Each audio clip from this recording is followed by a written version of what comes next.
tem um versículo bíblico que eu gosto muito, em Provérbios, que diz o seguinte, que o coração em paz dá vida ao corpo, mas a inveja apodrece até os ossos. Olha o que Salomão fala. Que um coração em paz, ou seja, não tem nada contra ninguém, perdoei, deixa pra lá e tal, isso dá vida ao corpo. Porque existe, você como médico, por exemplo, uma pessoa tá tão perturbada emocionalmente que ela psicossomatiza e aquilo vira uma doença de verdade, como um câncer, por exemplo. Você já viu registros dessas coisas? O que você acha sobre isso? Não, mas isso é um comentário comum, né, Thiago? Agora, veja, cada um só dá o que tem. Isso quer dizer que uma pessoa que tem coisas boas, ela oferece coisas boas, ponto final. Agora, a pessoa que tem coisa ruim, você espera que ela te entregue alguma coisa boa? Não vai. Né? Inclusive, ela vai se colocar em situações onde ela gera situações ruins. Né? E quando você fala isso de rotina de vida, né, o que acontece? O que a gente sabe em relação à inflamação? Uma pessoa que tem uma amargura não é uma pessoa que se cuida, né, que vive numa situação não saudável, e dessa forma ela fica suscetível, né, ela tem uma janela de entrada de determinadas doenças. O câncer pode ser uma delas. Né?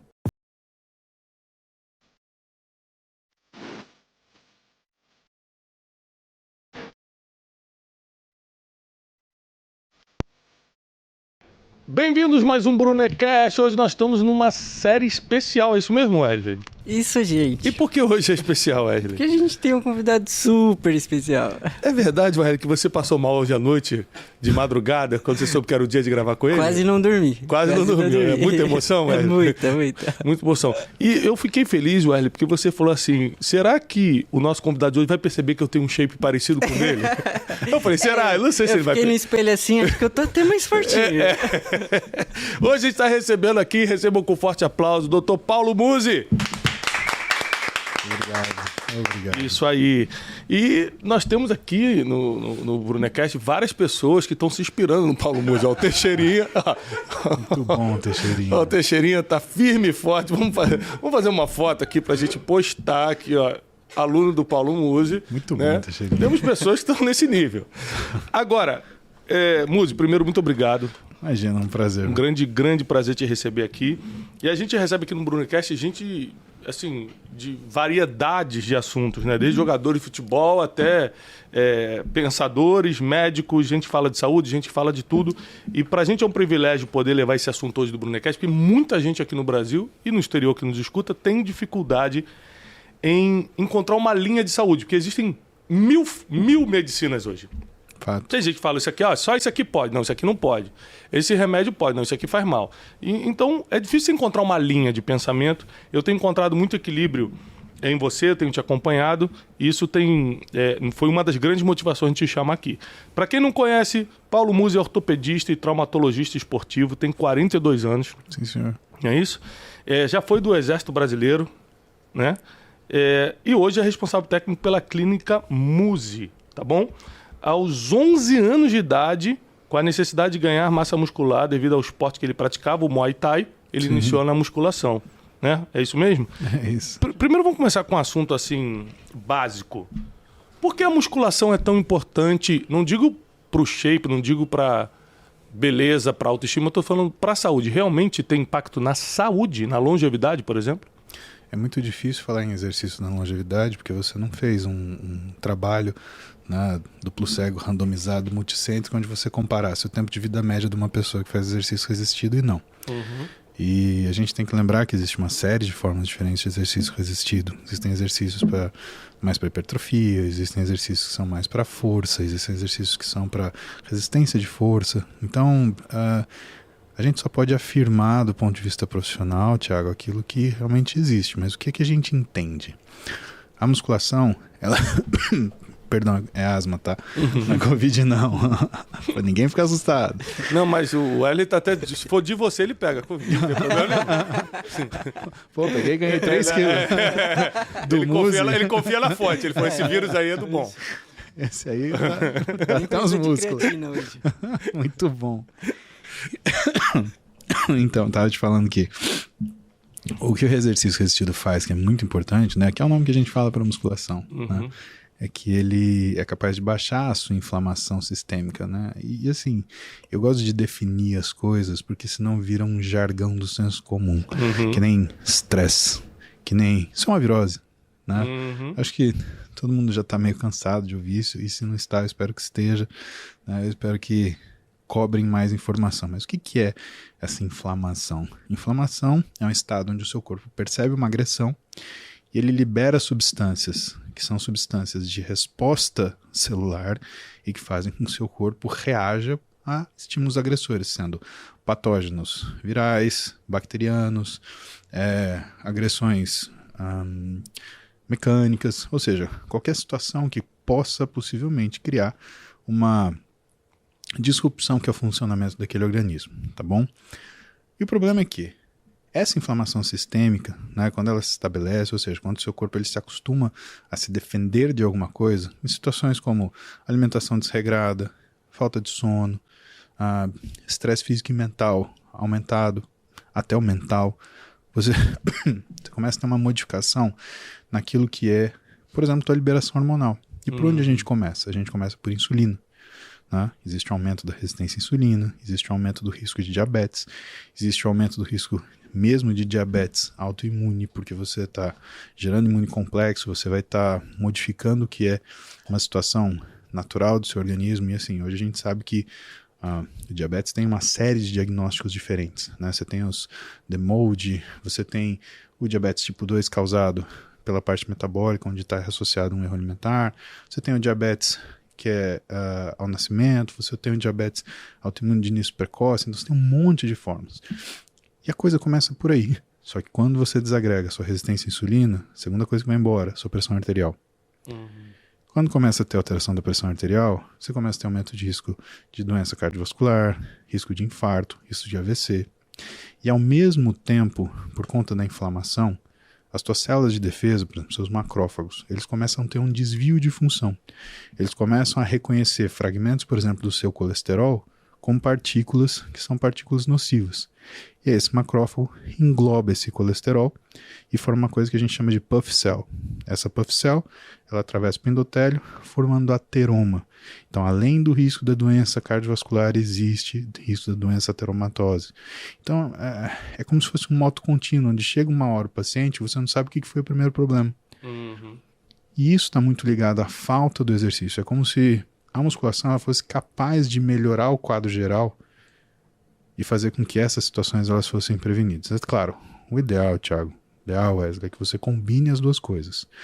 Um pouquinho de alface, um pouquinho de arroz, feijão e carne. Então, um pouquinho de musculação, um pouquinho de cardiovascular. Para todo mundo indistintamente. Mas e para o velhinho? Principalmente, porque o velhinho ele tem uma resistência anabólica. Né? Mas e para a criança? Também, porque ela é um ser em desenvolvimento. Se ela desenvolver com uma musculatura melhorada, ela tem uma chance no futuro melhor. Isso é uma dúvida boa. Eu não sabia que a criança já podia ser exposta a esse tipo de atividade, por exemplo, mais intensa, muscular. Você pega na escola russa, por exemplo, o tempo de início de atividade física é aos 5 anos. Então, assim, claro, não é musculação que ela faz, né? É um processo um pouco mais elaborado, adequado para aquilo, mas a criança, pelo menos na escola russa, ela entra com uma precocidade muito grande. E por que a gente pensa isso, né? Qual a vantagem disso? Eles têm uma cultura muito forte de atleta, né? E o que faz o atleta, Thiago? É o cara que tem mais experiência, o cara que treinou mais. Então, se chega um sujeito da minha idade, 42 anos, 43 praticamente, né? Daqui 15 dias, 43. Chega um cara com 43 e vira pra mim e fala, será que eu consigo ficar musculoso com você? A primeira resposta é não. Se você nunca treinou na vida, não. Poxa. Infelizmente. Mas por quê?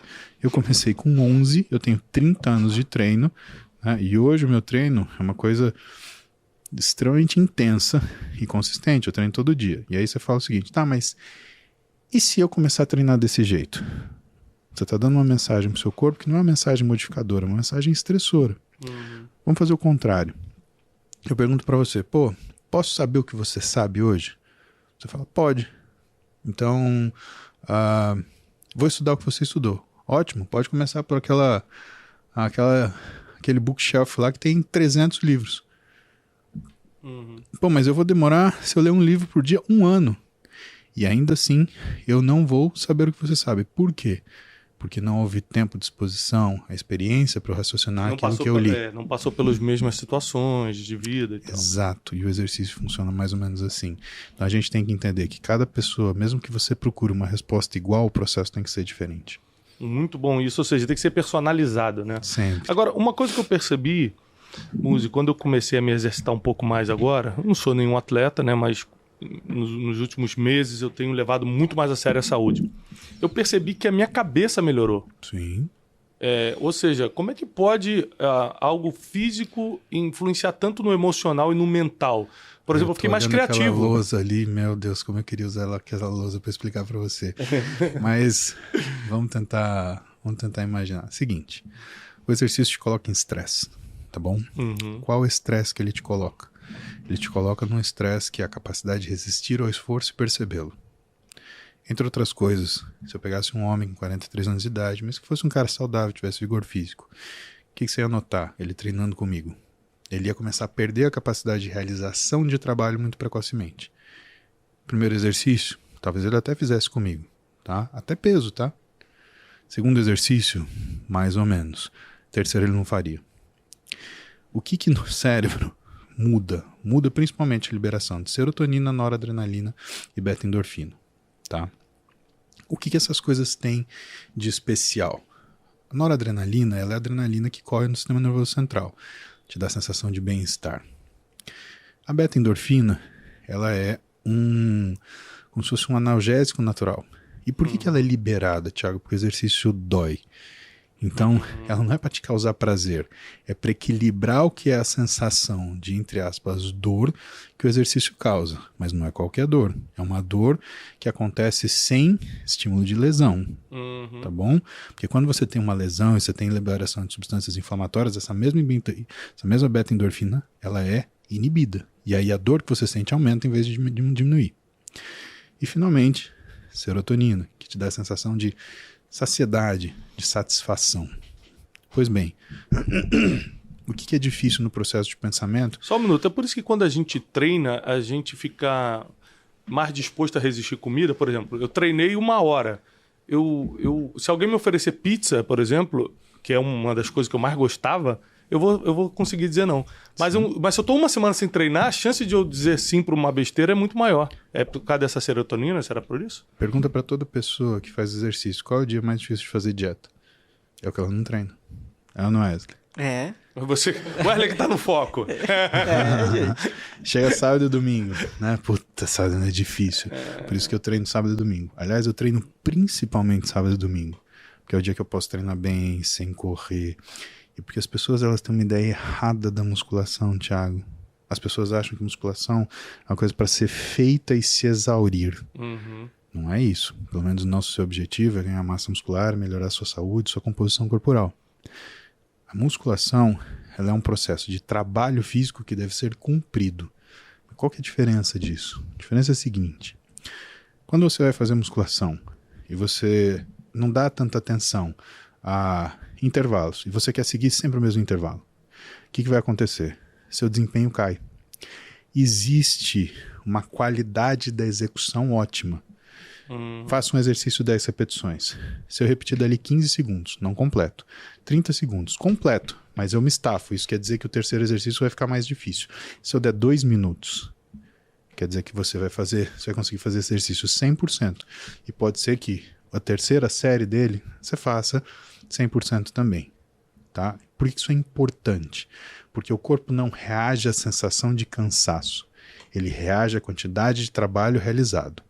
Entenda que esses 2 minutos que eu te falei, ele é um exemplo. Isso não é necessariamente verdade. Isso pode acontecer em 60 segundos, 1 minuto e meio, mas é o que a gente chama de intervalo autossugerido. Tem até estudos falando sobre isso, mostrando que às vezes você trabalhar no intervalo autossugerido segue um padrão de tempo que é quase muito parecido com se você tivesse um relógio.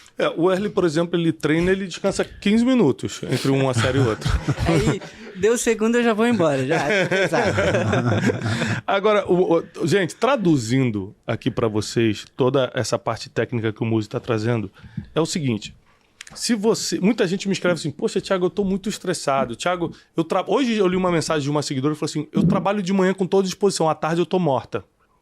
Tem gente, por exemplo, casais que a vida sexual já não tá bem, já não vai mais. Verdade. E tem gente que acha que é espiritual. Escreve, será que é o demônio agindo na minha vida? As pessoas, elas confundem porque elas não sabem identificar de onde está vindo o problema.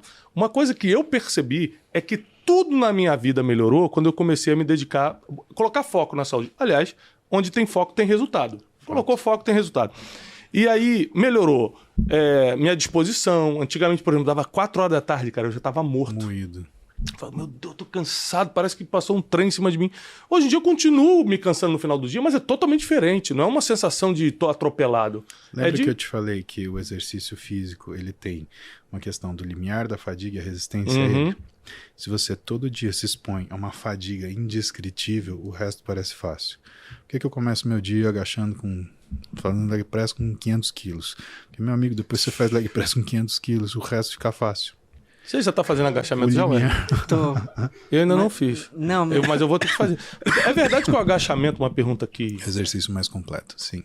E que também libera mais testosterona? Essa questão da testosterona é um pouquinho mais complicada. Por quê? Porque as pessoas, elas querem ou elas pensam que você vai fazer o exercício e liberar testosterona. Não é bem assim que acontece, Thiago. Tá. E isso é uma coisa importante de saber. Por quê? Porque quando você faz um exame, né, numa pessoa que faz exercício intenso, você não vai achar uma testosterona altíssima, tá? Vamos padronizar. Altíssimo seria 800, 900 nanogramas por decilitro, tá bom? Você vai achar uma testosterona de 430, 450, 500, tá? E muito profissional fala assim, mas essa testosterona tá baixa. Isso não é verdade. Existe uma coisa quando a gente faz exame de sangue, que é estudar uma coisa chamada variáveis pré-analíticas. O que é isso? São as condições em que você fez aquele exame. A sua testosterona fica baixa pelo menos 48 horas depois de você fazer o exercício intenso. Por quê? Onde está essa testosterona? Ela não está no sangue para você colher e avaliar o nível dela. Ela está no músculo fazendo o efeito dela. E como que você mede do músculo? Você tem que tirar um pedaço do músculo. Você não vai fazer isso porque não tem sentido. Então, se você quiser pesquisar um exame de testosterona que tem uma boa precisão, o melhor a fazer 3 dias em repouso e depois colher. Aí você vai saber sua testosterona real. Porque se você fizer enquanto você está treinando, a tendência é que ela dê um número abaixo daquilo que ela daria em situações de repouso. E as injeções de testosterona, como é que é a sua opinião sobre isso? Aí é outro papo, né? Aí a gente tem que diferenciar o que é uma anabolização do que é uma terapia de reposição de testosterona. Falando delicadamente, existe o uso de uma forma eufemística de você fazer a anabolização das pessoas, que é quem fala, que faz, não, eu faço reposição de testosterona. Tá, mas quantos anos você tem? 35. Não, então você faz a anabolização. Reposição de testosterona acontece ou num paciente que tem uma coisa chamada hipogonadismo hipergonadotrófico, ou seja, quando falhou o testículo, não interessa o que aconteça, ele não é mais capaz de produzir testosterona, ou quando ele tem uma situação que por conta de trauma, de tumor, ele seja incapaz de produzir testosterona. Aí você faz uma terapia de reposição hormonal, uma terapia de reposição de testosterona. A segunda situação, ela pode acontecer em qualquer fase da vida, trauma, tumor. Agora, a queda na produção hormonal, ela acontece dessa forma como hipergonadotrófica, ou seja, o cérebro manda o testículo produzir testosterona e ele não produz. Quando você está acima dos 65 anos de idade. Mas que causas que os homens teriam baixa testosterona mais jovens? Causas relacionadas a que são os hábitos diários. O que é o que mais faz baixar testosterona? Em primeiro lugar, disrupção do sono. Se você acorda mais de 2 vezes à noite, se você dorme menos do que 6 a 7 horas por noite, sua testosterona será baixa. Outra causa, questão da alimentação. A testosterona, para ser produzida, ela depende de um hormônio que a gordura produz chamado leptina. E a leptina só é produzida de forma normal quando você se alimenta. E entenda, nem quando você se alimenta de mais, nem de menos. Por quê? Se você se alimenta de menos, com insuficiência de caloria, você tem uma condição em que essa gordura não vai produzir leptina suficiente. Agora, se você se alimenta demais, se você come demais, você libera tanta leptina que você leva a uma resistência à leptina. como isso acontece? Leptina e insulina são hormônios que ativam receptores celulares. O que torna um hormônio hormônio é que ele é capaz de agir numa célula à distância. Então você produz insulina no pâncreas e ele age desde o seu neurônio até a sua célula muscular. Só que quando você produz leptina ou insulina, e insulina principalmente, você produz uma molécula chamada SOX3. E essa molécula é para contrarregular altos efeitos da insulina. O nosso corpo, ele não funciona sem um mecanismo de safe proof, tá? Ele não funciona sem um mecanismo de como que a gente chama? De defesa, arma? Trava. De trava. Ele sempre tem um mecanismo de trava. Então, quando a gente começa a liberar muita insulina, o corpo libera SOX3 junto. Por quê? Porque enquanto a insulina está agindo no receptor de insulina, essa molécula está agindo nesse mesmo receptor, diminuindo a ação do hormônio. Por quê? Porque se essa insulina funcionar rápido demais, você faz uma hipoglicemia, você pode morrer. Então isso é fisiológico, tá? Só que a gente não pode morrer de resistência à insulina. Então o que o nosso organismo faz? Conforme você está errando o seu padrão alimentar, ele começa a produzir cada vez mais insulina e cada vez mais SOX3. Até uma hora que você tem 1 quilo de insulina rolando, mas ela não faz efeito. Por quê? Porque tem SOX3 bloqueando a sua função. Problema. A SOX3, como ela atinge receptor tipo tirosina quinase, ele também inibe a função da leptina. E no nosso hipotálamo, o que é o nosso hipotálamo? O hipotálamo é a sua esposa, é o que controla tudo. Né? Então... Eu vou falar com a Janine, isso é o meu hipotálamo. Ela vai gostar, é uma piada inteligente. Então, como a gente tem essa parte no cérebro hipotálamo que ele recebe todas as aferências. O que é isso? Né? Então, temperatura, pressão, horário do dia, luminosidade, cheiro. Isso é uma mensagem para o hipotálamo. O hipotálamo ele traduz isso e transforma numa ação de uma resposta hormonal. Para quem? Para a hipófise. E aí a hipófise produz os liberadores de hormônio. No caso da produção de testosterona, a gente chama as gonadotrofinas, tá? E medicina é muito simples, Wesley. Ela tem o nome das coisas, ou do que parece, ou de quem descobriu, ou do que ela faz. Gonadotrofina.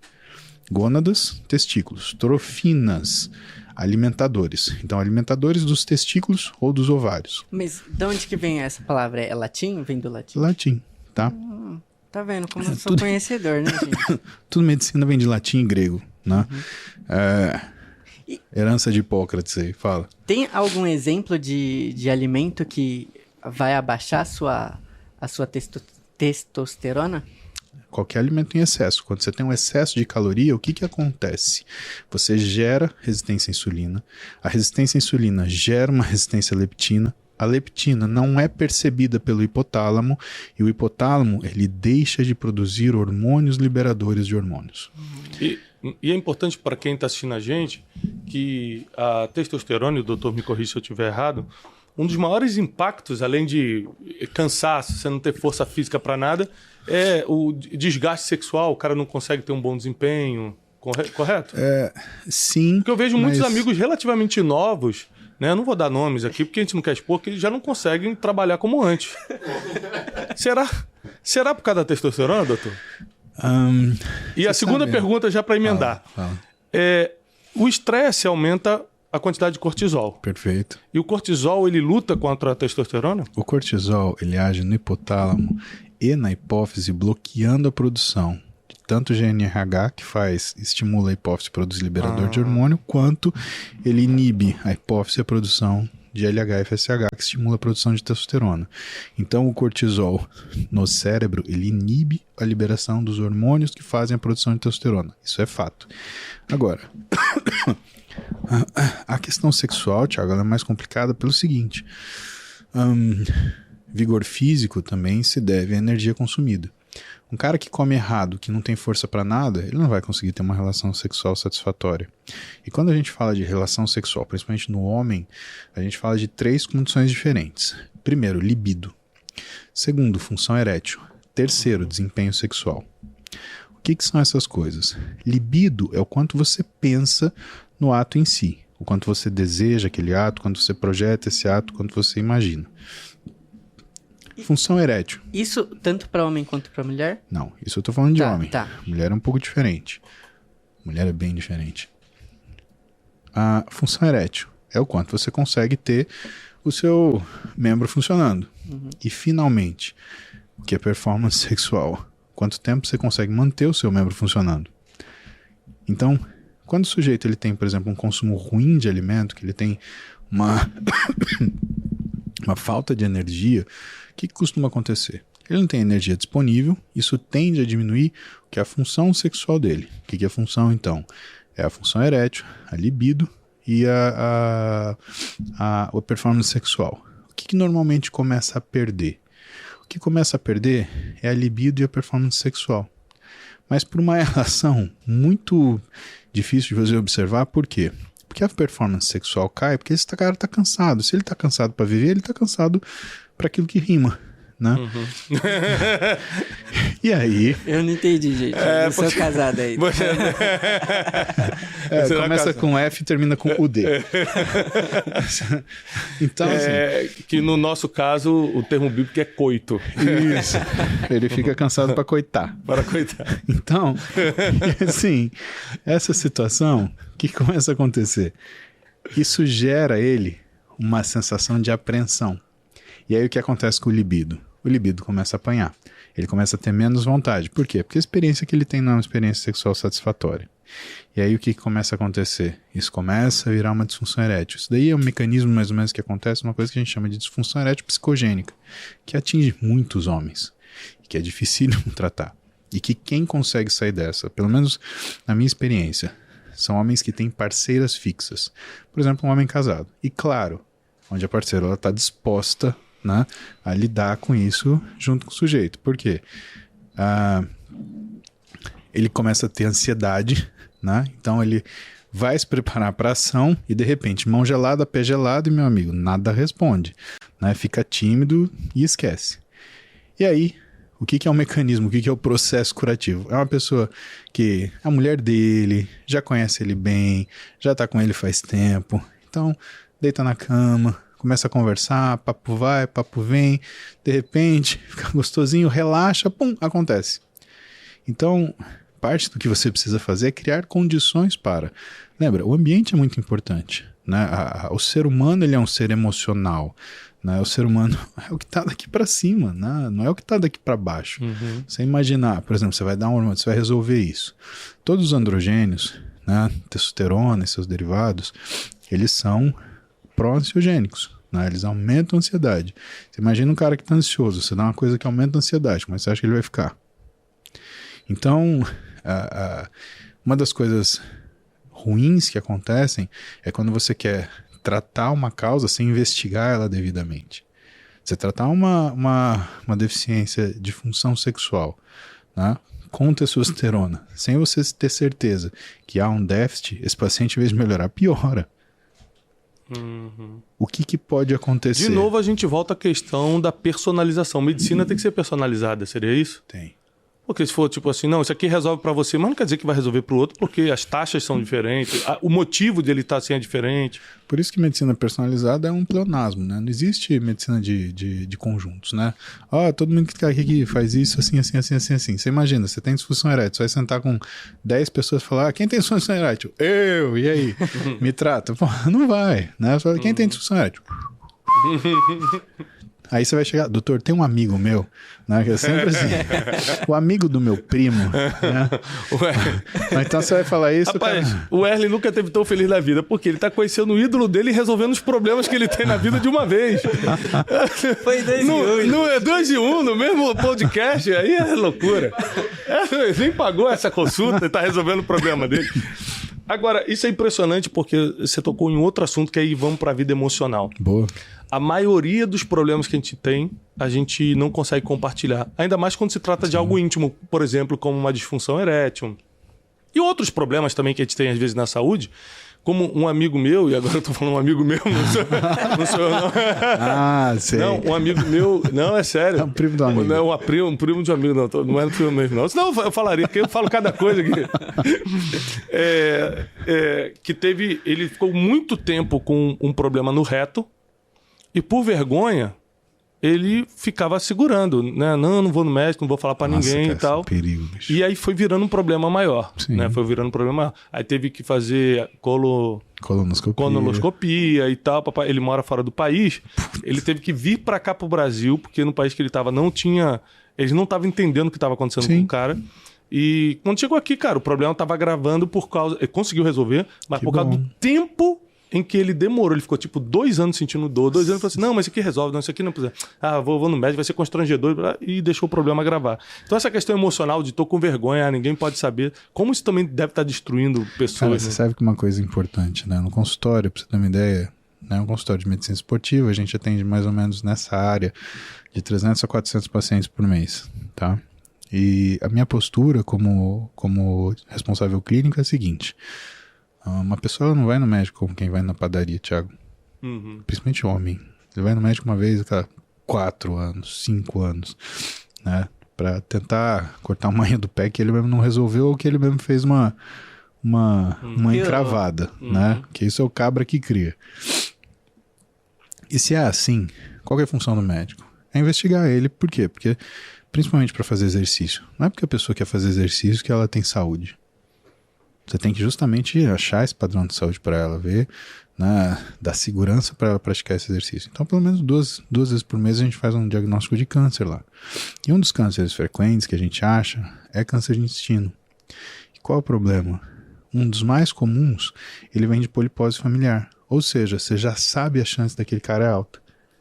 Mãe tem, pai tem, você tem que investigar o filho. Quanto? A partir de 30 anos você já tem que começar a olhar, você já tem que fazer colono. Por quê? Porque uma das metástases que mais acontece no câncer de intestino é pro fígado. E, meu amigo, quando você pega metástase no fígado, a tendência do quadro é ser fatal. Então você trataria, né?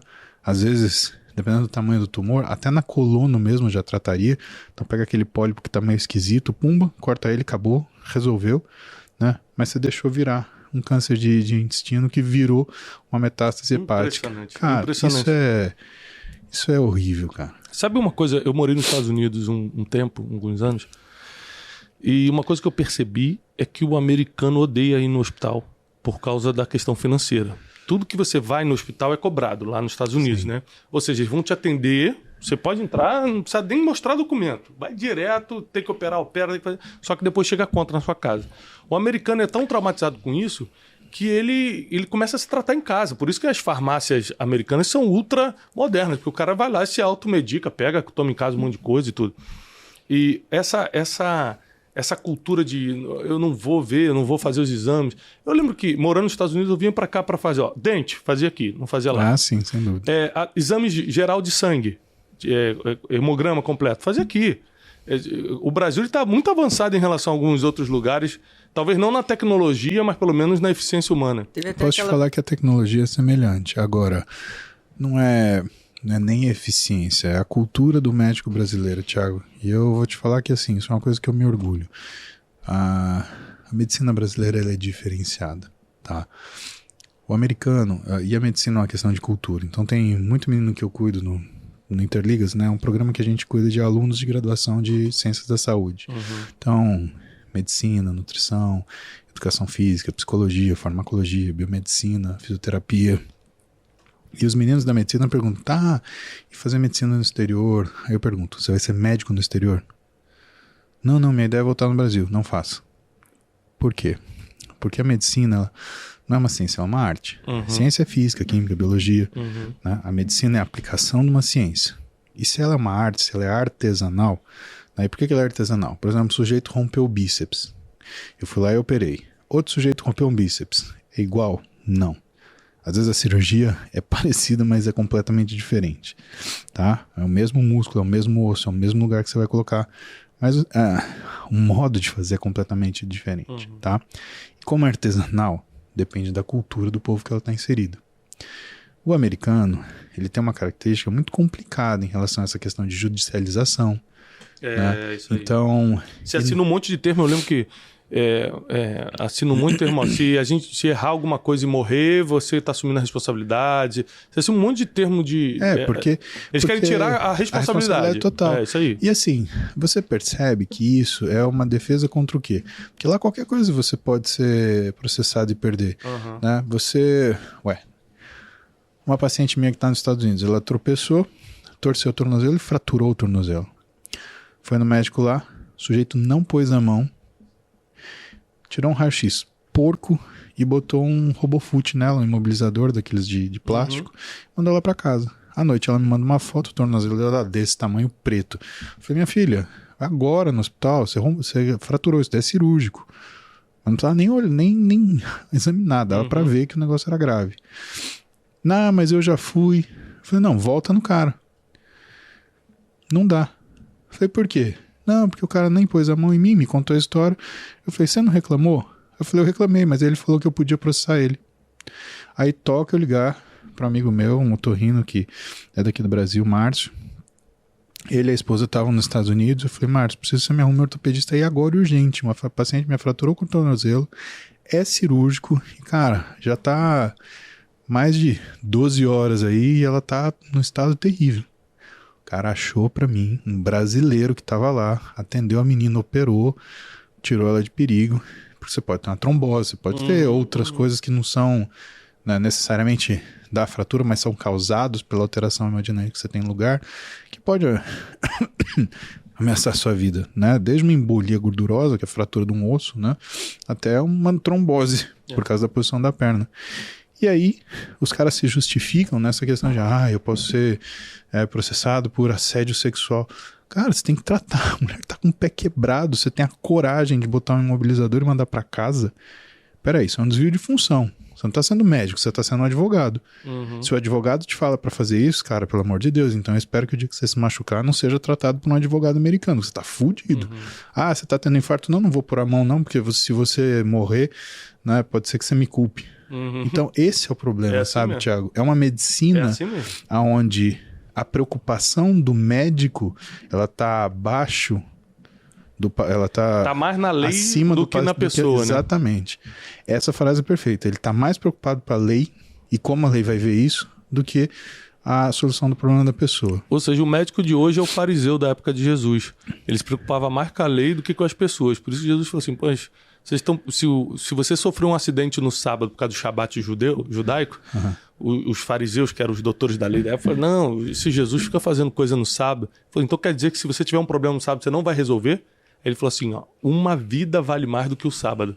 Ou seja, vida vale mais do que a lei. Sim. Entendeu? Mas isso é o que a gente aprende na faculdade aqui no Brasil. O professor Dr. Antônio Carlos Lopes, né? O meu professor de clínica que acompanhava meu estágio, né? O Gerd Henrique Stuber, ele falava, todos eles falavam na verdade, né? O Henrique Estrela, todos esses caras, eles falavam assim, briga pelo seu paciente. Todos. Teu problema é tratar o seu paciente.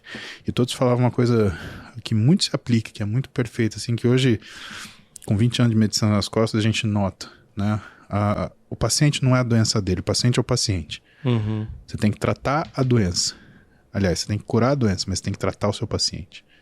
Trate seu paciente e brigue por ele. Muito bom. E isso é o que a gente faz aqui, pelo menos, ou o que a gente tenta fazer. Quem que é o inimigo nosso? O inimigo são as políticas de saúde, né? Que você vê, por exemplo, se você for ver que é um convênio médico de um político, né?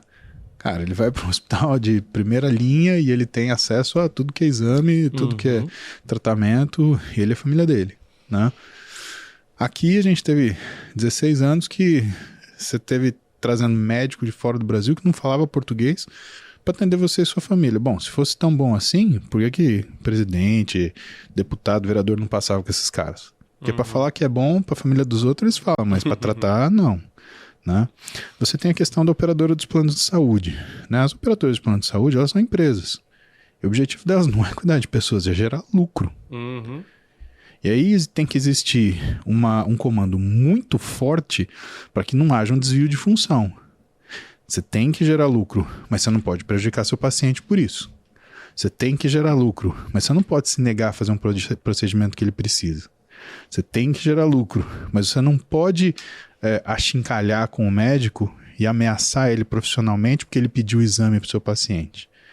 Ah, mas o médico pede muito exame. Cara, então atende. Vai lá no lugar do médico. Porque falar o que o médico tem que fazer depois que o paciente está bem, que está tudo certo, é fácil. O professor Antônio Carlos falava isso. Falava assim, é fácil ser médico do dia seguinte. Aliás, isso aconteceu comigo. Eu estava na clínica médica no 3º ano, estava cuidando do paciente. E, foi um paciente que eu admiti. Então eu tomei todas as precauções, peguei, fiz a história, fiz o primeiro atendimento. Cara, tá tudo bem, internado, tudo encaminhado. Aí chegou um sujeito lá, um residente, falou o diabo pra mim, me colocou abaixo do cu da cobra. E aí, fiquei mal. O professor Antônio Carlos, ele tinha olho em vidro em todo lugar. Apareceu de repente. Ele olhou pra minha cara e falou assim, filho, não esquenta a cabeça não. Ser médico do dia seguinte é fácil. Quando o paciente tá calmo, a família tá tranquila, tá tudo resolvido, ele tá sem dor, ele tá fechando o olho querendo dormir, aí, meu amigo, ser médico é fácil pra caramba. Quero ver a hora do sarcel. A hora que a família tá desesperada, o paciente tá desesperado, ele não sabe falar pra você o que tá acontecendo, ou ele não consegue falar, você tem que descobrir, ou ele tá desmaiado. Aí, meu amigo, aí pra você ser médico é difícil. Então, dessas realidades, né, que a gente fala, o que é a dificuldade da minha profissão? Todo mundo julga o médico. Só que as pessoas julgam o médico sem saber exatamente o que é aquilo que ele tem para oferecer. Você julga um advogado? Difícil, porque é a lei, você tem o juiz, né? Se o advogado foi bom ou foi ruim. Cara, tem tanta variável. E o engenheiro? Bom, você mora na casa, a casa está de pé, tá ótimo, né? Pode ser que ela dure 10 anos, mas se você vender antes, você nunca vai descobrir. E o médico? Ah, pô, esse médico fez isso, fez assado. E agora, com a internet, que você tem acesso à informação sem curadoria, você tem pessoas informadas, mas elas são leigas, tá? Mesma coisa, você tem o Flight Simulator na sua casa. Você já voou 10 vezes. Você vai pegar um voo para os Estados Unidos, vai pegar um Boeing 777, vai virar pro piloto. Ó, eu tenho 20 horas de Flight Simulator, pode sair daí que eu tô pilotando até a gente chegar lá em Seattle, se liga. Você não vai fazer isso. Agora, por que você pega a pessoa e fala para ela, não, tem que fazer isso, isso, isso. Ou então, esse médico tá errado, né? Cara, impressionante, impressionante. É difícil, mano.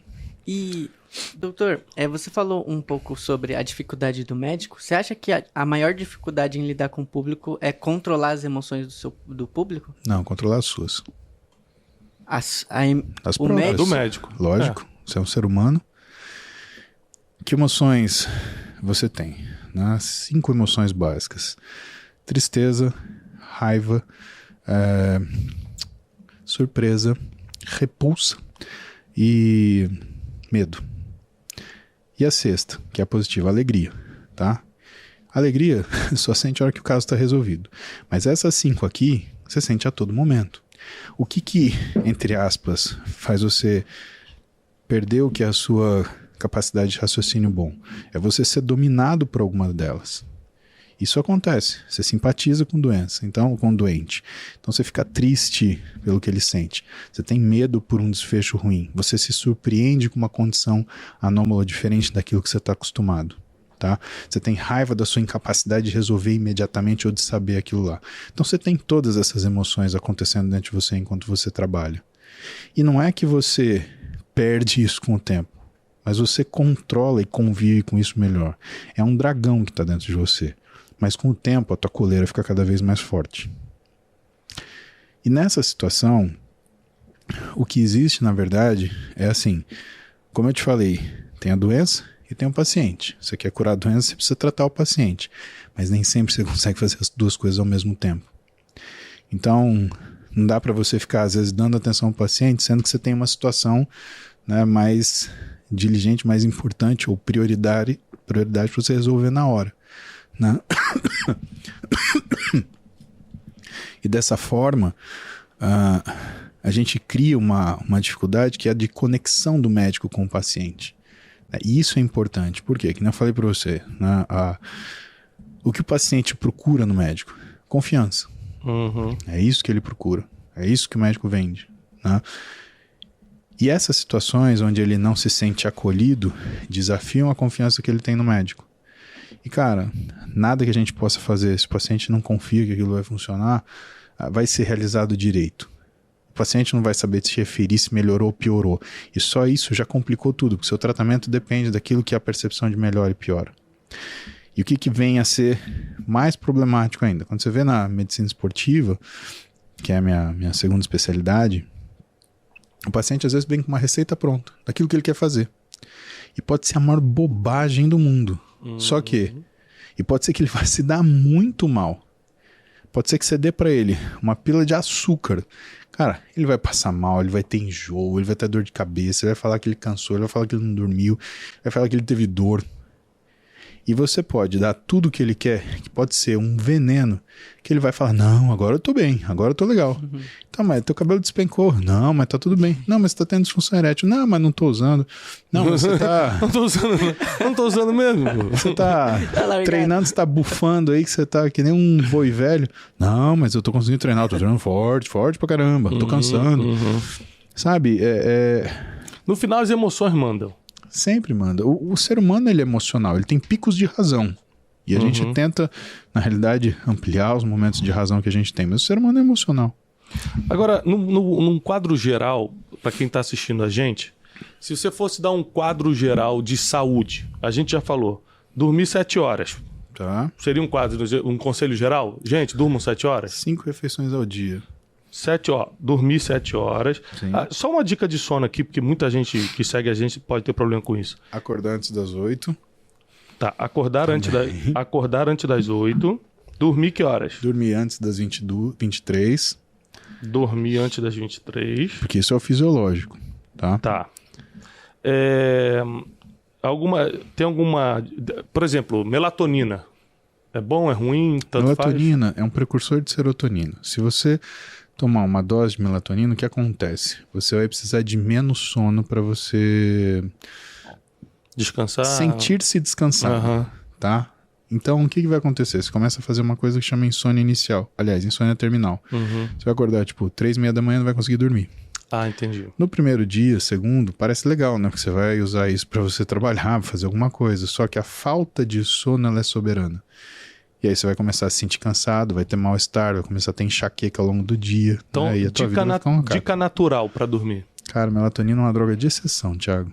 Não, então, de uma dica natural que eu digo é o seguinte, não ver celular 1 hora antes. Isso é o que a gente chama de higiene do sono, perfeito. Então, assim, tá com tudo 1 hora escuro. antes de deitar, né? Só luz amarela, nada de luz branca. Evitar telas, telefone. Meu Deus, é difícil.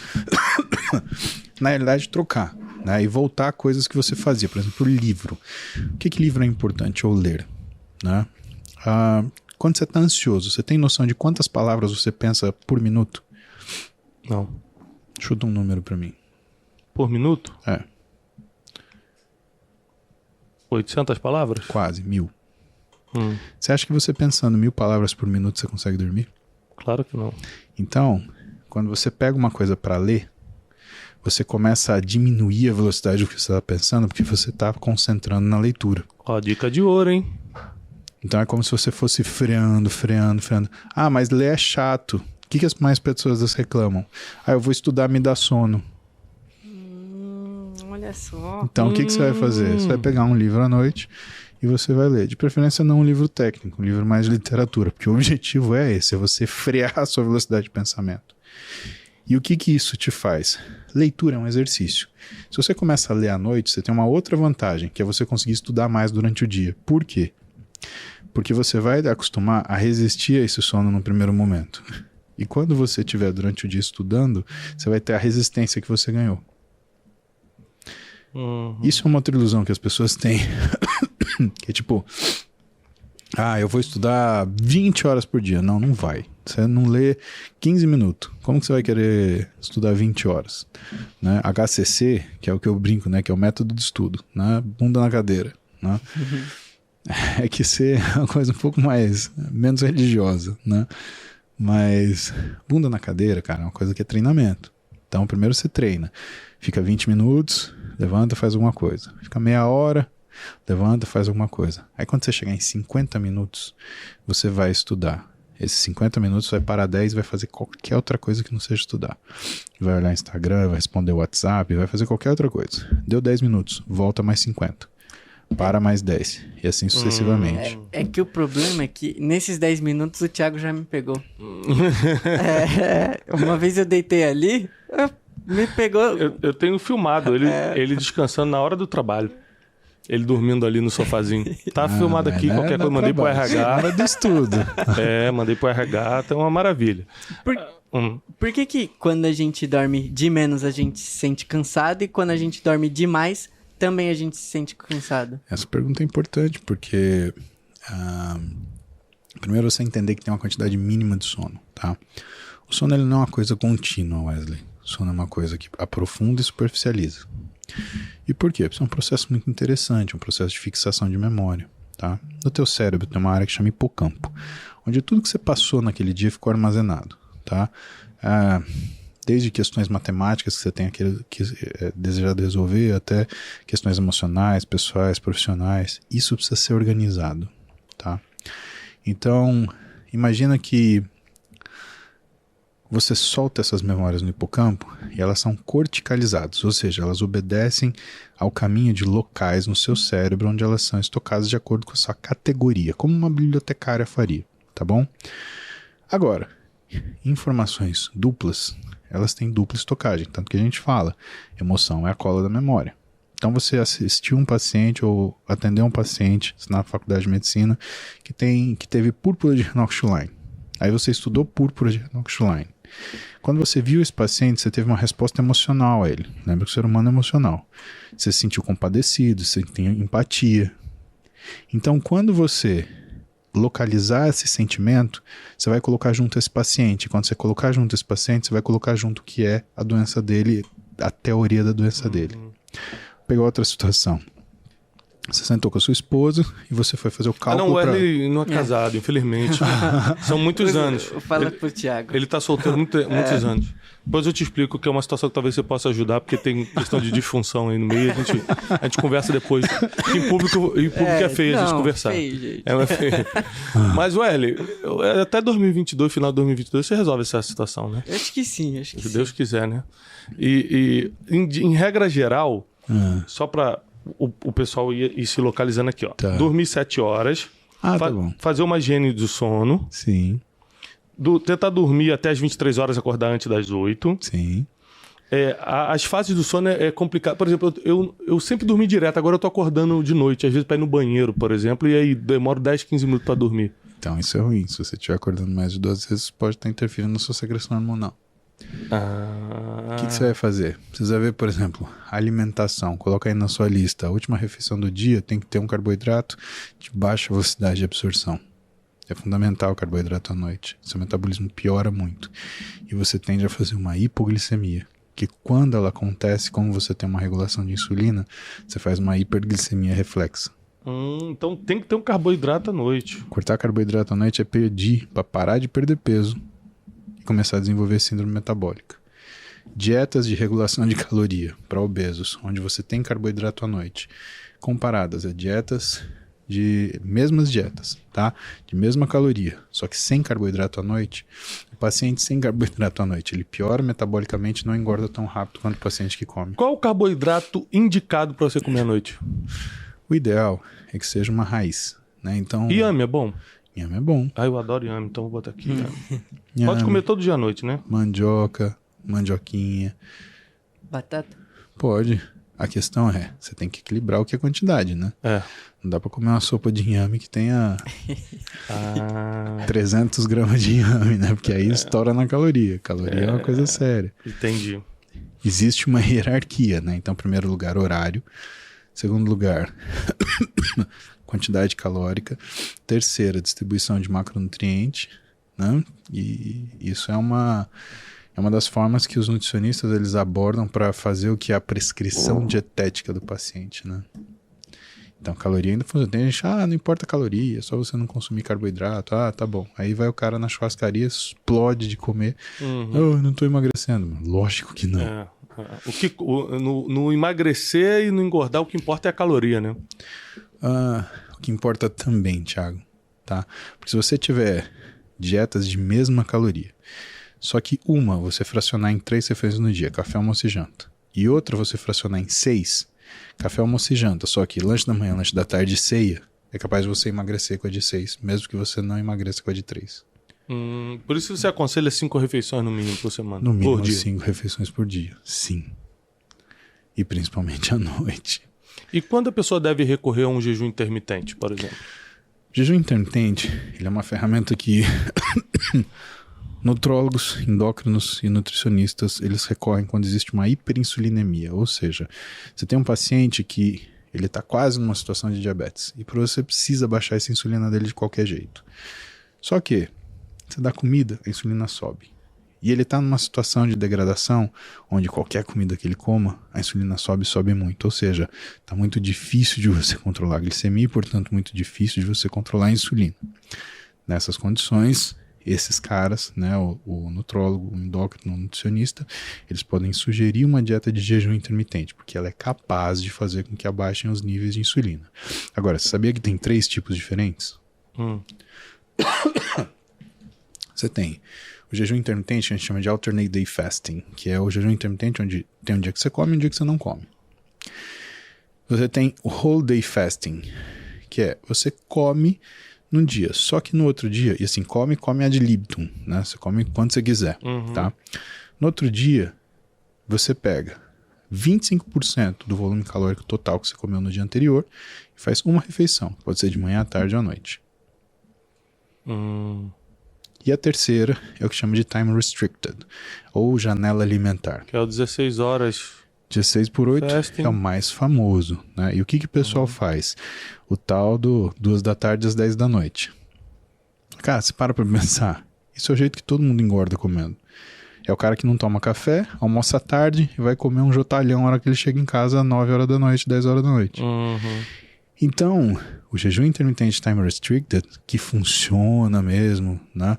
Ele é um que não é conveniente. Porque o ideal é que você faça ele entre 6 da manhã e 2 da tarde. Ou 7 e 3. Né? Por quê? Porque são horários que você precisa muito de energia e que o seu corpo, ele está pronto para captar e utilizar essa energia. E aí o jejum que você faz, né, de 16 horas, mesmo que você passe a noite, você não entregue nada para o jejum noturno, né, você tem a liberação de determinadas substâncias que fazem com que você se mantenha funcional e eficiente. Uma delas é a noradrenalina. E por que isso é importante? Porque isso, por exemplo, mantém sua tireoide funcionando. Por quê? Toda vez que você faz restrição calórica, a função da tireoide cai. Por isso também a gente não sai dando remédio de tireoide para todo mundo. Tá? E não é para você fazer restrição de caloria e tomar tiroidiano. Pelo amor de Deus, não faz isso. Tá? Isso é uma cagada gigante.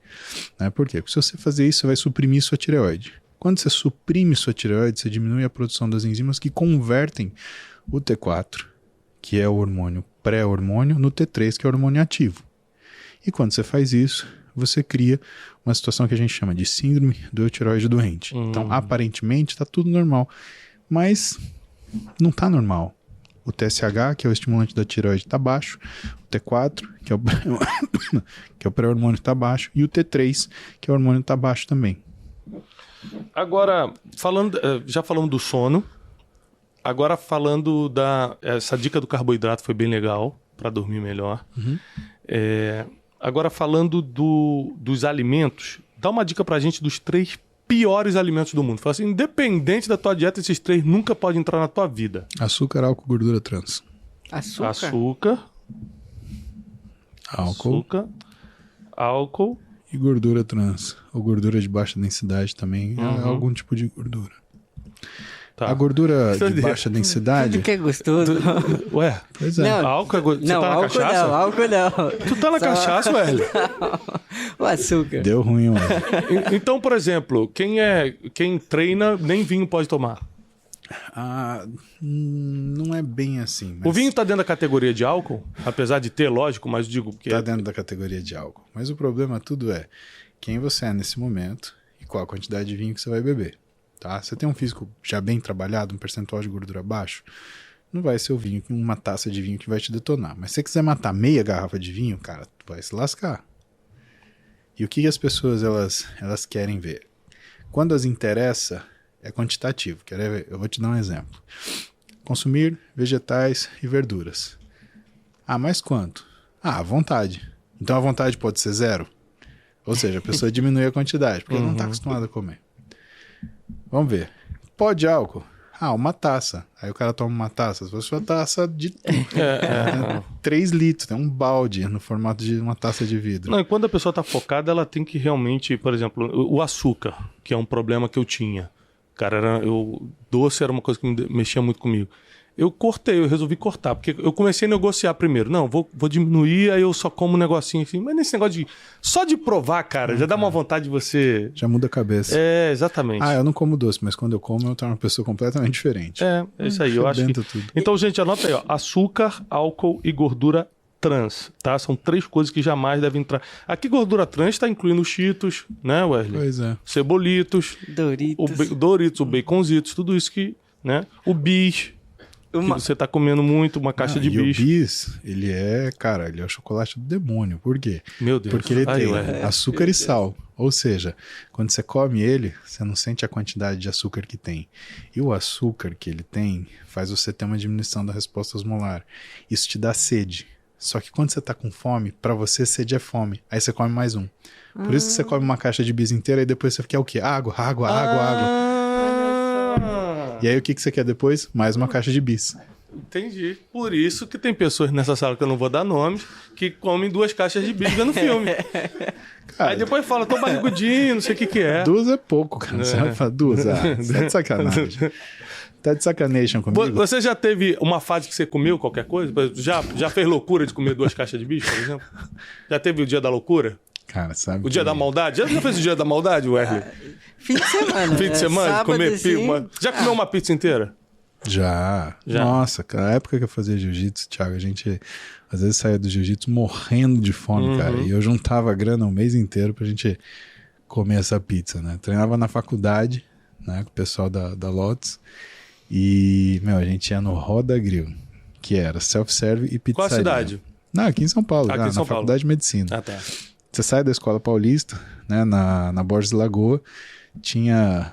No quarteirão do lado tinha um Roda Grill, que era pizzaria e comida por quilo, né? Meu Deus. E aí a gente saía do jiu-jitsu, da atlética, cara, 10h30 da noite, varado de fome, né? E ia pro Roda comer rodízio de pizza. O que menos comia 22 pedaços. Caramba. Você tem noção que são 22 pedaços de pizza, cara? É umas 4.000 calorias. Não, 4.000 calorias são 2 fatias de 4 queijos, bichão. Ah, é? Uma fatia de 4 queijos tem mais ou menos entre 1.000 e 2.000 calorias. Agora os caras estão assustados. Não, tá falando sério? Eu tô falando sério pra caralho. Gente, 4 queijos é o meu preferido. Meu também. Meu Deus do céu. É por isso que as coisas não estão andando na minha vida, Wesley. Não, aí esses dias eu fiz esteira, né? Esteira inclinada, pra vocês verem, né? 1 hora deu 700 calorias. Cê é louco, eu tô muito magro. Mas aí... Ai, você ganha isso uma fatia, uma fatia. Agora, outra pergunta aqui de saúde. Carne vermelha, pode, não pode? Cara, tá sendo um monte de estudo dizendo que isso baixa o rendimento. Na verdade, que a gente tá tendo uma forçação de barra pro plant-based, tá? E eu vou ser o primeiro a defender para você, tá? Vegetarianismo acompanhado por nutricionista é mais saudável. Isso é fato científico, tá bom? Agora, ele te traz performance? Aí já é outro papo. Não. Tá? Então, uma coisa é ser saudável, outra coisa é te trazer performance. Tá, mas o que quer dizer isso? Quer dizer que para eu ter performance eu tenho que ter uma saúde pior? Não. Quer dizer que para ter performance você aceita um volume calórico maior. Exemplo. Gasolina de avião. Extremamente energético, né? O que você acha que pôr no seu carro e ligar o seu carro? Vai explodir o motor. Por quê? Porque não é para aquilo, tá? Então, quando você vai para uma alimentação de performance, você precisa disso. Vamos falar refrigerante. Por que eu não falei refrigerante aí? Uma razão muito simples. Atleta maratonista. Ele tá... Aliás, triatleta. Os campeões, eles fazem a prova 9h30, 9h40. Então imagina que você fez um treino no máximo da sua capacidade de trabalho e você ficou 9h40 treinando. Cara, você tá destruído, né? Sabe qual é o tipo de açúcar que esse atleta, ele consegue absorver mais rápido? Não é esse spec de açúcar, não é esse spec de gel, não é nada disso. É refrigerante, normal. Uhum. Então, até isso tem utilidade, tá? Na performance, você precisa de energia rápido, isso é energia rápida, tá? Mas, por exemplo, hoje tem um interesse muito forte em criar esses factoides, né? Inclusive aquele documentário lá, o Game Changers, né? Porque veja bem, né? Cara, primeiro que tá tudo errado aquilo lá, tá bom? Tá errado. Eu não tenho a mínimo prurido de falar isso. Tá muito errado, né? Segundo, né, ele tem um viés importante, né? Que o cara que fez o documentário, James Cameron, ele tem 2 empresas de plant-based. E aí eles falam, sustentabilidade. Tá bom, vai lá no mercado, tenta comprar um hambúrguer de beterraba. É mais caro que filé mignon. Porra, que sustentabilidade é essa? Uma beterraba que é mais caro que um boi? Tá de brincadeira comigo? Não, mas viu o cara, que era fortão, não sei o quê. Cara, tudo bem, ele não come carne. Mas você perguntou se ele toma esteroide? Porque pra mim, né, é saúde, mas toma esteroide, não come carne. Cadê? Cadê essa A contrapartida, né? Eu já vi coerência, né? Eu já vi alguns atletas falando que eles são os veganos, por exemplo, o Lewis Hamilton. Ele falou que ele virou vegano e algumas coisas melhoraram no organismo dele, como rinite, sinusite, Isso pode acontecer sim, mas de novo, Wesley, você tem que ter acompanhamento de uma nutricionista, senão você desnutre. E eu acho que assim, a gente sempre tem que levar em consideração que a gente lida com pessoas. E lidar com pessoas significa que sempre que elas estiverem fazendo algo que elas querem fazer, elas vão falar pra você que tá melhor. É verdade. De novo, as emoções. Agora, a gente tem que lembrar que 90% das pessoas que estão nos escutando agora, elas não conseguem, inclusive financeiramente, ter acesso a essas informações que a gente está falando. Olha o que você falou, vai no nutricionista. Peraí. E quem está ganhando R$1.500? Não consegue ir. Qual é a dica para quem está nos escutando agora e não tem condições financeiras de buscar os profissionais certos? Qual é a dica básica de saúde, então? Tiago, a dica básica é procurar o profissional certo. Eu vou te justificar por quê. Tá? Pensa o seguinte, a medicina bem feita, tá? E todo mundo que tá... A medicina não é do médico. O médico é um profissional que está debaixo do guarda-chuva da medicina. Né? Então, nutricionista, profissional de educação física, é tudo profissional, né, dentro da medicina, né? Ciências da saúde, se queira, tá? Isso é uma forma, isso só funciona individualizado. Tá assistindo a gente? Tem telefone celular? Tem acesso à internet? Tem profissional nutricionista que tá dentro de uma faixa de preço que o sujeito pode pagar, tá? A questão é a prioridade. Então, o que é o caro e o barato? Caro é aquilo que você precisa, mas não quer pagar. Barato é o que você não precisa, mas quer. Então eu já vi um monte de sujeito trocar de carro, né, todo ano, mas ter os dentes tudo da boca arrebentado. Opa, eu morei num prédio que uma vez eu vi o cara chegar com um carro novinho, né, ele tava com uma barriga desse tamanho, usando uma camiseta de alcinha do vereador Jacaré de não sei lá o que. Cara, não faz sentido nenhum. Né? Você compra um carro desse, mas você tem esse autocuidado. Mas você tá falando isso, você gasta muito dinheiro com você. Lógico, eu sou meu único bem verdadeiro. Eu sou aquilo que eu levo comigo, né? O esporte, e aí dentro disso, né? O meu esporte, que é o fisiculturismo, eu carrego o meu sucesso para onde eu for. É o meu físico. Eu não preciso falar que eu sou fisiculturista, Thiago. Você olha um cara que joga basquete, você olha um cara que joga vôlei, nenhum demérito para eles. Mas você não sabe. Você olha um fisiculturista, você sabe para que ele treina. Você vê que todo mundo sabe que o Wesley treina. Lógico. Todo mundo fala assim, você o quê? Você trabalha lá no Instituto Destro ou você é fisiculturista? Como você tem tempo para essas duas coisas? Como é que você tem tempo para fazer as duas coisas ao mesmo tempo? As pessoas ficam nessa dúvida. Então eu te falo de conhecimento, por quê? Porque é o que eu te falei. O sujeito tem um PC, o sujeito tem um telefone, o sujeito tem acesso à internet, ele tem condição de pagar um nutricionista. E quando ele passar em um cara bom, que foi recomendado para ele vai entender o valor que isso tem. Aí o cara fica barato. Vamos lá agora. A gente já falou da importância das emoções que controlam tudo. Inclusive, até o que você quer comer tem muito a ver com isso. A gente já falou de sono, alimentação, importância da musculação, do exercício. Vamos falar de espiritualidade. Você como médico, bem tecnicamente, pode aqui sempre ser sincero, você acha que a espiritualidade tem alguma importância na vida do ser humano? Como é que você analisa hoje, no seu modo de enxergar a vida, como é que você enxerga a espiritualidade? Eu acho ela fundamental. Por quê, por exemplo? Bom, primeiro que você tem que entender que o conhecimento ele é de difícil acesso para todos, mas a religião não. E a religião ela é um importante código de conduta. Né? O que eu fico chateado? Né? Aliás, eu observo com desagravo as pessoas que ficam procurando razões científicas na Bíblia. Não, mas onde já se viu, eu quero a prova de que Deus inventou, eu quero a prova de Deus. Cara, isso não faz o menor sentido. Né? A Bíblia não é fonte de ciência. Assim como a ciência não é fonte de comportamento. Vamos dar um exemplo. Eu vi um trabalho lá feito com um ratinho que comeram tantas quilocalorias por dia por quilograma de peso corporal, e aí aconteceu isso. Você vai pegar o seu paciente, você vai fazer igual a cobaia do trabalho do Zé Ruela lá. Cara, não faça isso, pelo amor de Deus. Então, assim, eu acredito que a religião, e dentro da religião a espiritualidade, ela traga uma noção de conduta para aquilo que o conhecimento não consegue alcançar para a maioria das pessoas. E quando esse conhecimento, quando essa iluminação e essa sabedoria é atingida, o sujeito ele possa explicar. Vamos dar um exemplo. Claro. Tá? A gente tem um mito, um mito grego que era do manto da invisibilidade.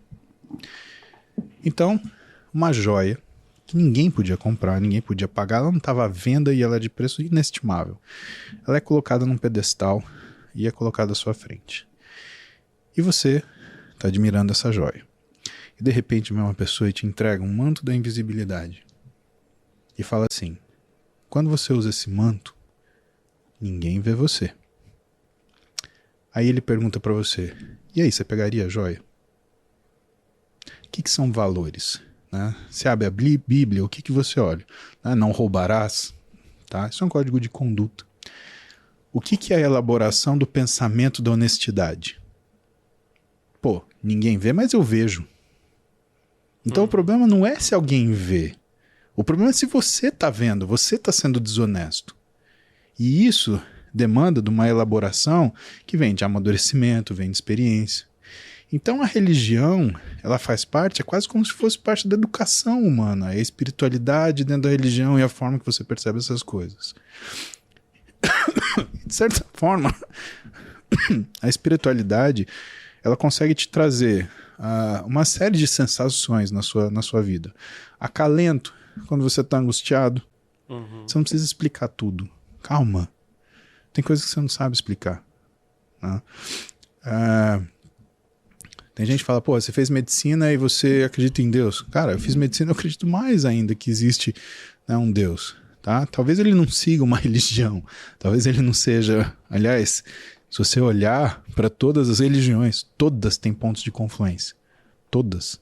Não é à toa que elas competem. Se elas fossem completamente diferentes, ninguém estava competindo. Não tinha Guerra Santa. Ué, não tem ponto de confluência? Né? Então... O que eu percebi em medicina? Que tem coisas que você não explica, né? Uma pessoa à beira da morte volta, né? Ou então histórias e histórias de pessoas que estavam no fim da linha e aí parece que elas estavam esperando aquele familiar para chegar a despedir antes de falecer. O familiar vem, pum, a pessoa falece. Cara, explica isso. Né? Não dá. Tem minha esposa gosta muito de contar uma história, né, Roberta? De um... cara que era neurocirurgião e que ele estuda, como chama? Experiência próxima da morte. Então pessoas que morreram e foram reanimadas. E o que ela fala do trabalho desse cara? O que esse cara, ela resumindo para mim, né, o que ela estudou, o que ela observou e ficou encantada. Que todas as pessoas que têm uma experiência de quase morte têm uma descrição muito parecida daquilo que é o que elas sentem. Pode ser um fenômeno do cérebro de forma que aquilo seja inerente a esse processo? Pode. Mas pode ser espiritualidade? Pode também. Isso daqui, sabe, é meio que é física quântica. Né? Mas física não é essa coisa de todo mundo, se quer vender uma coisa, fala que é quântico, todo mundo compra. Não. Vamos falar de física quântica. Né? O gato de Schrödinger, você já ouviu essa experiência? Não. Gato de Schrödinger é muito interessante. Então, um físico chamado Schrödinger, ele propõe uma seguinte experiência. Você pega um gato, você pega uma taça de veneno, você põe o gato do lado e tampa com uma caixa. O que tem lá dentro? Veneno. E E o gato? Ótimo. Isso é uma realidade, tá? E se o gato bebeu veneno? Ele morre. Isso aconteceu? Não sei. Aconteceu? Eu te pergunto, isso aconteceu? Isso pode ter acontecido? Pode. Então tem duas realidades lá dentro. Tem um gato que bebeu veneno e morreu, tem um gato que não bebeu veneno e tá vivo. A diferença é que você não sabe, você não abriu a caixa. Então o que é o quântico? O quântico é o princípio da incerteza. Você tem uma caixa tampando, você não sabe o que está acontecendo ali. Essa imponderabilidade, né, que traz, né, é para a gente entender que não dá para afirmar aquilo que não é possível afirmar. E que você está externando não o que é, mas o que você acredita que seja. E precisa ter uma humildade, né, de saber que a nossa percepção das coisas é limitada. Vamos dar um exemplo. A gente está olhando o espectro da luz branca visível. Existe outros espectros de luz? Existe. Ultravioleta, infravermelho. Você consegue enxergar? Nem eu nem você. Mas eles não existem porque a gente não enxerga? Não, eles existem. A gente sabe que a gente tem máquina para isso. Agora, a gente não tem máquina para tudo. O que acontecia, sei lá,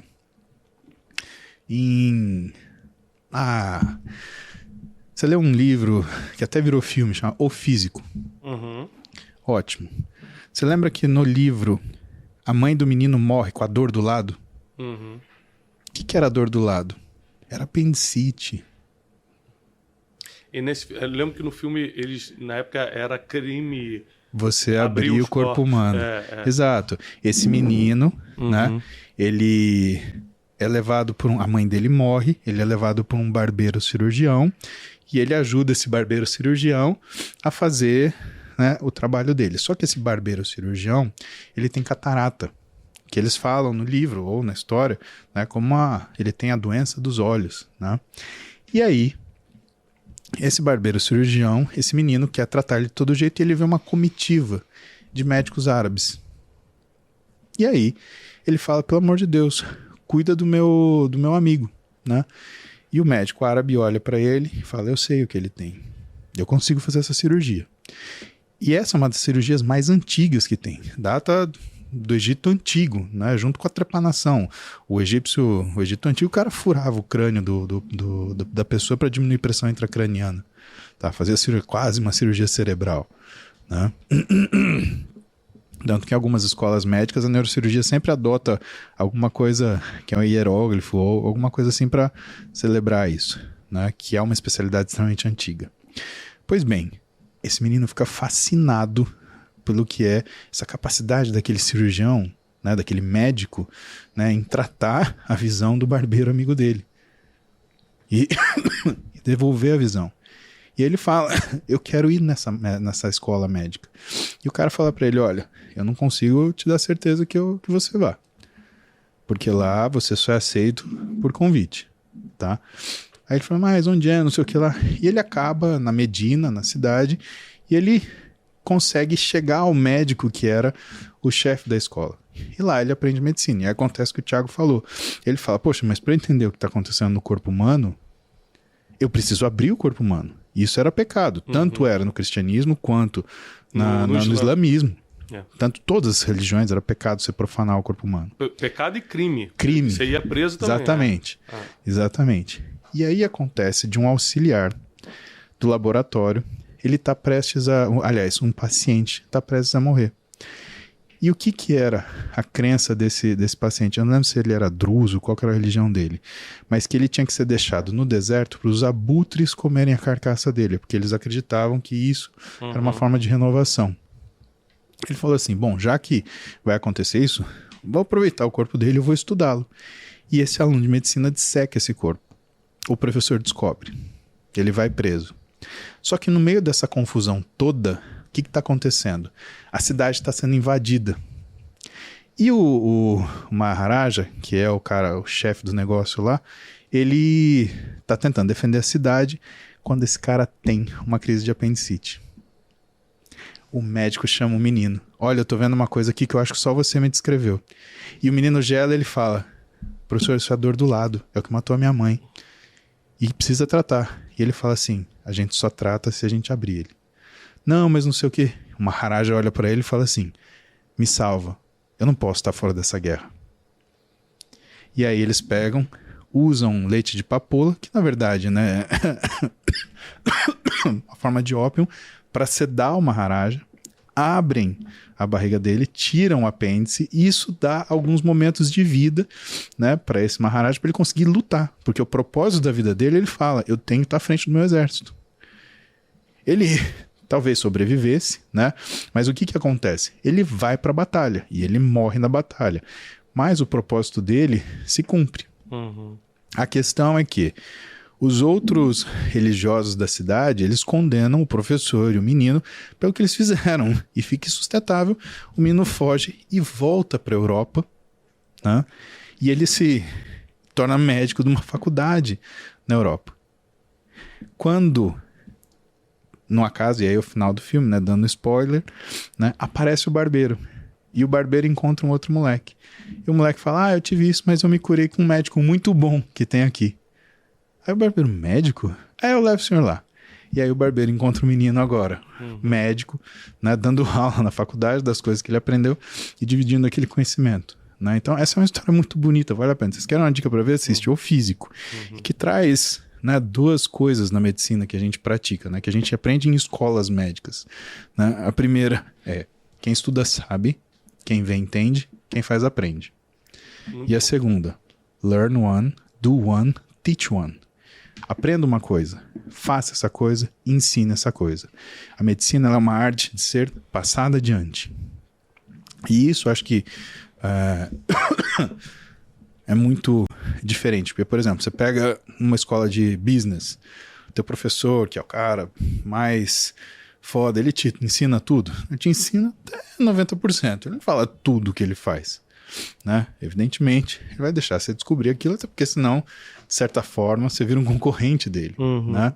Poucos caras vão falar 100%, vão dar o ouro do game. Eles vão entregar carvão. O diamante eles guardam. Né? Quilos e quilos de carvão. Mas o diamantezinho tá lá. A medicina isso não acontece. Né? Pelo menos não aqui eu aprendi. Né? Os meus professores, os meus superiores hierárquicos, não é? Por quê? Porque quando você está no internato, você é 5º ano, o 6º ano te assiste. Quando você está no 6º ano, o residente de 1º ano te assiste. Quando você é residente de 1º ano, o residente de 2º ano te assiste. O chefe de plantão te assiste. Quando você está no 2º ano de residência, o R3 te assiste, o chefe de plantão te assiste. Então, a medicina ela tem essa questão da transição do conhecimento. Né? E isso é uma coisa que, para mim, pelo menos na carreira que eu escolhi, é apaixonante. Né? E aí, completando aqui corpo, alma e espírito, né? O corpo não tem jeito, você tem que dormir bem, tem que se alimentar bem, tem que treinar, fazer exercício físico. Alma são suas emoções e o espírito, essa conexão com algo maior. Você realmente ter fé, ter esperança. Pra gente que perde pessoas, né, próximas, como perdi minha mãe no passado, essas coisas. Sem essa esperança que a espiritualidade traz, a vida fica muito mais difícil, né? Fica muito mais complexa.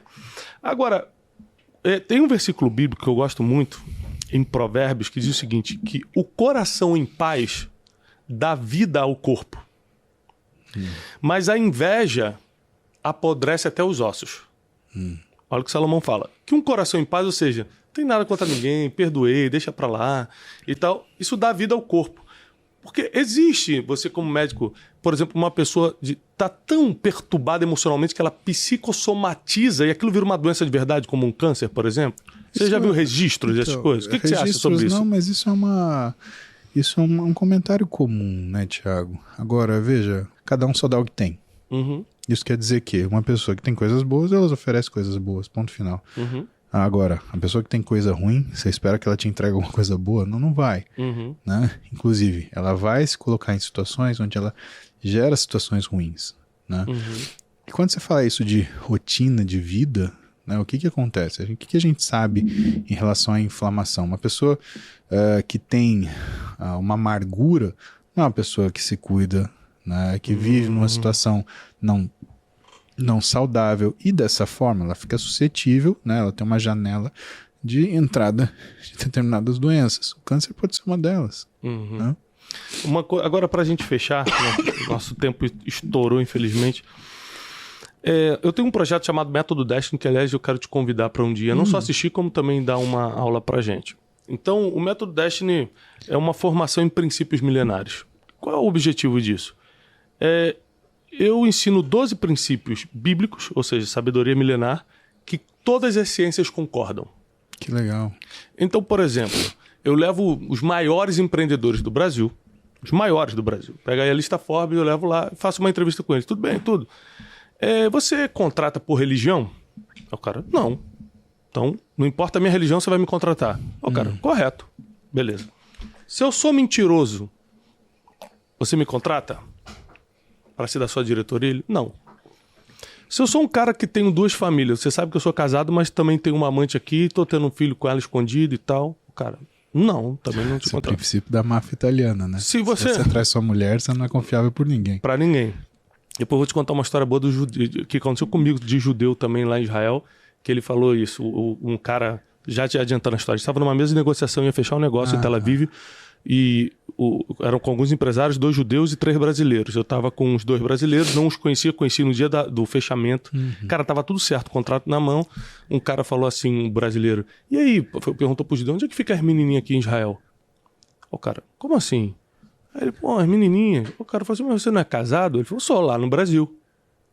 Aí o judeu, tá bom. Com licença, você pediu pra ir no banheiro. Quando ele pediu pra ir no banheiro, meu espírito pesou. Eu falei, cara, ruim. Vai dar ruim. Quando o cara voltou, o cara pegou o contrato, arregou e falou, irmão, se você não consegue ser fiel à mulher que dorme contigo todo dia, como é que você vai cumprir isso aqui, ó? E rasgou o contrato.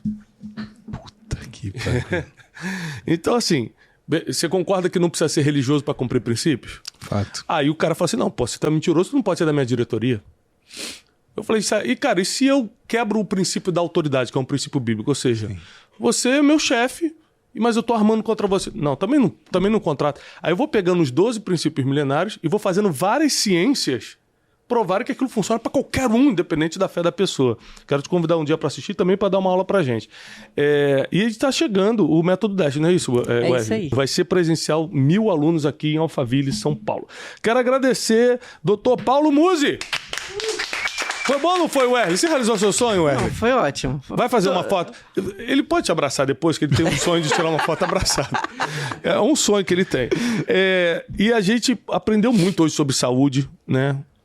Sobre a gente colocar foco. Sabe o que eu chamo o corpo? Eu chamo o corpo de transporte da alma. Fato. O corpo não é a coisa mais importante, mas transporta a coisa mais importante. Teus sentimentos, tuas emoções, tuas memórias. Então, se você não cuidar do transporte, a sua alma perde direção. Thomas Jefferson falava que o corpo era o transporte do cérebro. Muito parecido. E olha, que eu nunca tinha escutado isso, mas é impressionante. Então, eu cuido do meu corpo porque ele vai transportar minhas experiências, ele está transportando meu conhecimento. Se eu quero atingir mais pessoas, eu preciso estar bem para isso, eu preciso estar com disposição para isso. Então, por exemplo, hoje eu acordei 6h30 da manhã, hoje eu não treinei ainda, acordei 6h30 da manhã, fiquei 3 horas em meditação, porque não é o tempo que eu fico normalmente, mas hoje eu tive uma inspiração diferente, e fui gravar pregação. Quantas pregações eu gravei hoje? 3. 3 pregações. A gente reúne toda sexta-feira de manhã pessoas para assistir e eu dou um estudo bíblico. Fiz 3 hoje. Então foram quase 3 horas gravando. Saí direto para cá, comi minha marmita aqui. Boa. E tô aqui gravando contigo e agora eu vou viajar. Então, isso tudo em poucas horas. Isso só é possível por causa desse novo estilo de vida que eu tô levando, colocando foco na saúde. Senão agora, irmão, eu já tava destruído. Entendi. Emocionalmente e fisicamente. Sim. Então eu preciso cuidar do meu corpo para continuar cumprindo o meu propósito. Fato. Para poder continuar levando a mensagem para as pessoas, continuar passando conhecimento. Muzi, muito obrigado pela oportunidade, muito obrigado pelo seu conhecimento. Gente, tira um print agora, você que está assistindo a gente no Spotify, tira um print, sobe aí no seu stories do Instagram, marca o Paulo Musi, me marca. Mais o que, Wesley? Pega o link, manda nos grupos de WhatsApp, Telegram, distribui o Brunecast de hoje para todo mundo, porque tá muito especial, tá bom? Olha, eu faço votos de paz e prosperidade e até o próximo Brunecast.